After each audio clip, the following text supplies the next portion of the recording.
चलिए प्रश्न को देखते हैं। प्रश्न है अभिक्रिया 2NO प्लस Cl2 से 2NOCl में ऐसा पाया गया कि दोनों अभिकारकों की सांद्रता को 2 गुना कर देने पर दर 8 गुना बढ़ जाती है, लेकिन केवल क्लोरीन की ही सांद्रता को 2 गुना कर देने पर दर केवल 2 गुना ही बढ़ती है।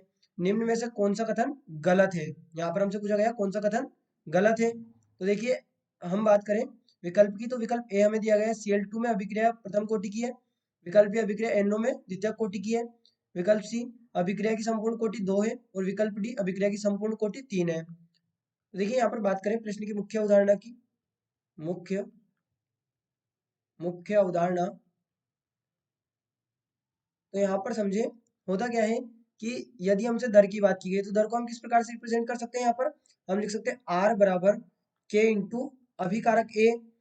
अब हमसे क्या कहा गया है, यहाँ पर जो अभिक्रिया दी गई है इसमें अभिकारक की सांद्रता की बात की गई, तो हम देखिए दर को किस प्रकार से लिखेंगे, R बराबर K इंटू NO।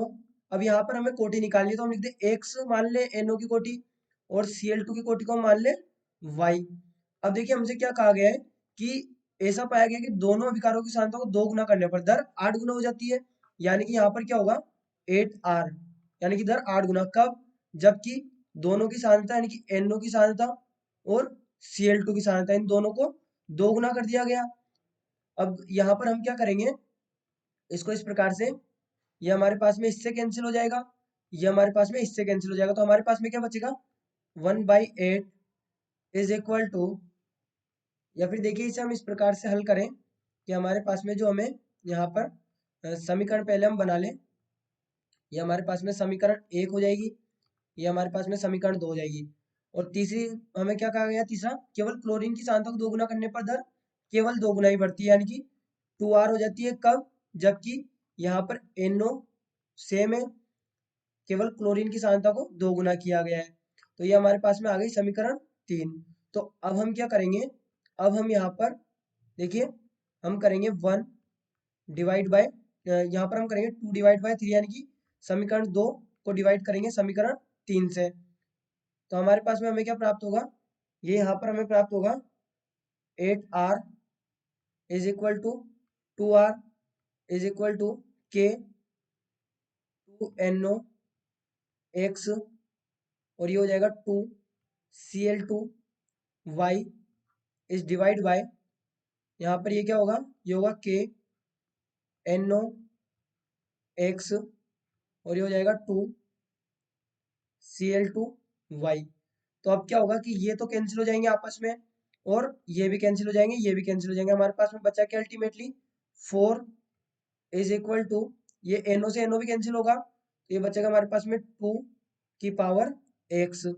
तो अब हमारे पास में 2 की पावर हमें क्या लगानी चाहिए कि वो 4 के बराबर हो जाए, तो ये हमें सबको पता है कि यहाँ पर X बराबर जब 2 होगा तो ये 4 के बराबर हो जाएगा, तो X हमारा क्या आ गया 2 आ गया, यानी कि NO की कोटि क्या आ गई 2 आ गई हमारे पास में। उसके बाद में अगला देखें, तो अगला हम क्या करेंगे कि थर्ड से डिवाइड करेंगे सेकंड को, थर्ड से डिवाइड करेंगे फर्स्ट को, तो इसको हम इस प्रकार से लिखें थर्ड डिवाइड बाय फर्स्ट। अब थर्ड इक्वेशन क्या थी हमारे पास में 8R इज इक्वल टू, ये थर्ड इक्वेशन हमारे पास में 2R is equal to 2R is equal to, ये हमारे पास में हो जाएगा NO की पावर X के NO की पावर X, और ये हो जाएगा 2Cl2 की पावर Y।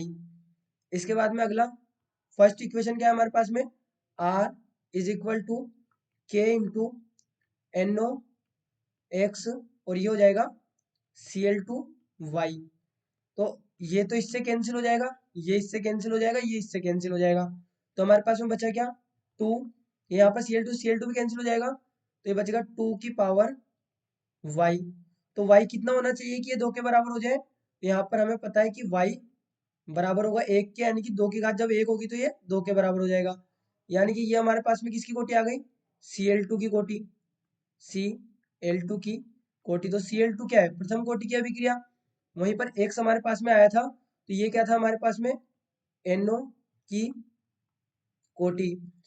अब यदि बात करें संपूर्ण अभिक्रिया की कोटि की, तो यहाँ पर हम लिखेंगे अभिक्रिया की, अभिक्रिया की संपूर्ण कोटि तो अभिक्रिया की संपूर्ण कोटि क्या हो गया हमारे पास में x प्लस वाई यानी कि 2 प्लस 1 यानी कि किसके बराबर होगी 3 के।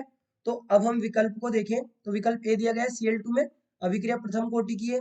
तो हाँ Cl2 में अभिक्रिया प्रथम कोटि की है, तो ये हमारे पास में सही है। इसके बाद में अगला देखें अभिक्रिया NO में द्वितीयक कोटि की है, तो ये भी हमने देख लिया कि NO की कोटि 2 है, तो ये भी सही है। वहीं पर अभिक्रिया की संपूर्ण कोटि 2 है। अब हमने क्या किया यहाँ पर, अभिक्रिया की संपूर्ण कोटि कितनी है 3, और यहाँ पर क्या कहा है कि संपूर्ण कोटि 2 है, तो हमारे पास में ये ऑप्शन गलत हो गया, ये ऑप्शन गलत हो गया। और अगला जो दिया गया है वो है अभिक्रिया की संपूर्ण कोटि 3 है, तो ये तो हमारे पास में सही है, यानी कि हमसे क्या पूछा गया था यहाँ पर गलत। तो हमारे पास में कौन सा गलत कथन हो जाएगा, सी, ये हमारे पास में गलत कथन है जो दी गई समीकरण है उसके अनुसार। तो सी हमारा यहाँ पर सही उत्तर होगा, उत्तर सही है लेकिन दिया गया जो स्टेटमेंट है वो गलत है। तो बच्चों आशा करते हैं आपको प्रश्न समझ आया होगा। धन्यवाद।